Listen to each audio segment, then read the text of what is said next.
మెదక్ జిల్లాలో ఎస్ఎస్ఎల్ కాంగ్రెస్ కార్యదర్శి అనిల్ ది హత్య అని అనుమానిస్తున్నారు పోలీసులు. ప్రమాద సమయంలో అనిల్ కుడి భుజం, వీపు, చేతులపై బుల్లెట్ గాయాలున్నాయి. అనిల్ కూర్చున్న సీట్లో రక్తపు మరకలుండడంతో హత్య అని ప్రాథమికంగా నిర్ధారణకొచ్చారు పోలీసులు.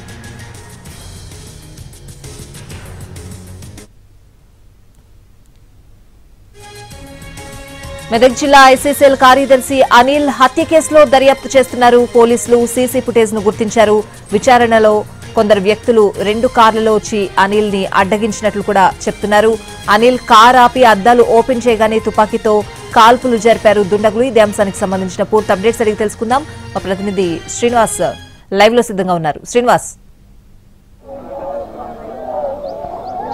స్వాతి, మెదక్ జిల్లా కాంగ్రెస్ ఎస్ఎస్ఎల్ కార్యదర్శి అనిల్ అనుమానాస్పద మృతి కేసు అయితే మిస్టరీ వీడింది. దీనికి ఇది అనుమానాస్పద మృతి కింద హత్యగానే పోలీసులు భావించారు. అనుకున్నట్టుగానే అనిల్ అయితే హత్యకు గురయ్యాడు. మొదటగా రోడ్డు ప్రమాదం అని భావించిన, ఆ తర్వాత సీసీ ఫుటేజ్ ఆధారంగా అదేవిధంగా ఘటనా స్థలంలో ఇటు లభించినటువంటి బుల్లెట్ షెల్స్ ఏవైతే ఉన్నాయో, బుల్లెట్ షెల్స్ కావచ్చు, అదేవిధంగా అక్కడ హత్య జరిగినటువంటి తీరు ఏదైతే ఉందో దాన్ని బట్టి మాత్రం ఇది ఖచ్చితంగా హత్య అని పోలీసులు నిర్ధారించుకున్నారు. అదేవిధంగా మనం ఎన్టీవీ స్క్రీన్ పై కూడా విజువల్స్ లో ఎక్స్క్లూజివ్ సీసీ ఫుటేజ్ కూడా చూసుకోవచ్చు.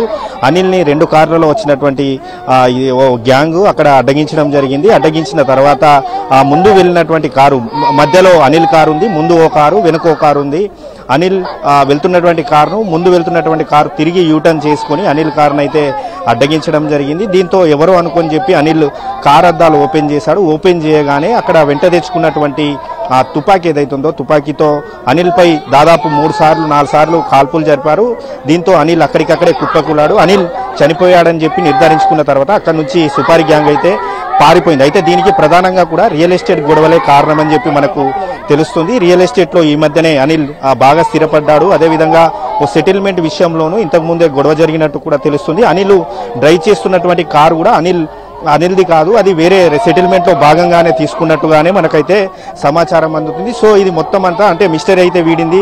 రియల్ ఎస్టేట్ లో వ్యాపార లావాదేవీల కారణంగానే ఈ హత్య జరిగినట్టయితే తెలుస్తుంది. అయితే హత్య చేసినటువంటి వారు ఎవరు, వారు ఎక్కడి నుంచి వచ్చారు, వారే డైరెక్ట్ గా అటాక్ చేశారా లేకపోతే సుపారీ గ్యాంగ్ ఇచ్చి అనిల్ అయితే హత్య చేయించారా అనేది మాత్రం తెలియాల్సి ఉంది. మనం మార్చిడి దగ్గర చూసుకోవచ్చు, వారి తల్లిదండ్రులు, బంధువులు, కుటుంబ సభ్యులంతా కూడా కన్నీరు మున్నీరుగా విలపిస్తున్నటువంటి పరిస్థితి అయితే మనకి ఇక్కడ కనిపిస్తా ఉంది. అనిల్ అందరితో బాగా ఉండేవాడు, అందరితో ఆప్యాయంగా ఉండేవాడు. ఈ మధ్య తనకు పెట్రోల్ బంక్ కూడా వచ్చింది. పెట్రోల్ బంక్ నడుపుకుంటూ కాంగ్రెస్ పార్టీలో ఉంటూ తన జీవనాన్ని అయితే కొనసాగిస్తున్నాడు. మరికొన్ని రోజుల్లో అనిల్కి పెళ్లి చేయాల్సి కూడా ఉంది. అంతలోనే ఈ ఘటన జరగడంతో మాత్రం తల్లిదండ్రులు బోరున విలపిస్తున్నటువంటి పరిస్థితి అయితే కనిపిస్తుంది. సో మొత్తానికి చూసుకుంటే మాత్రం పోలీసులు అయితే ఈ కేసులో దర్యాప్తు వేగం పెంచారు.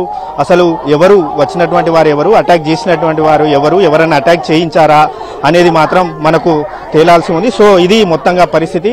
మరి కాసేపట్లో మాత్రం ఈ మర్డర్ పై మాత్రం క్లారిటీ వచ్చే అవకాశం ఉంది. మెదక్ జిల్లా ఎస్పీ కావచ్చు, డిఎస్పీ, సిఐ అందరూ కూడా ఇదే కేసులో మాత్రం రంగంలోకి దిగినటువంటి పరిస్థితి కనిపిస్తుంది. Swathi. Right Srinivas, thanks for the updates.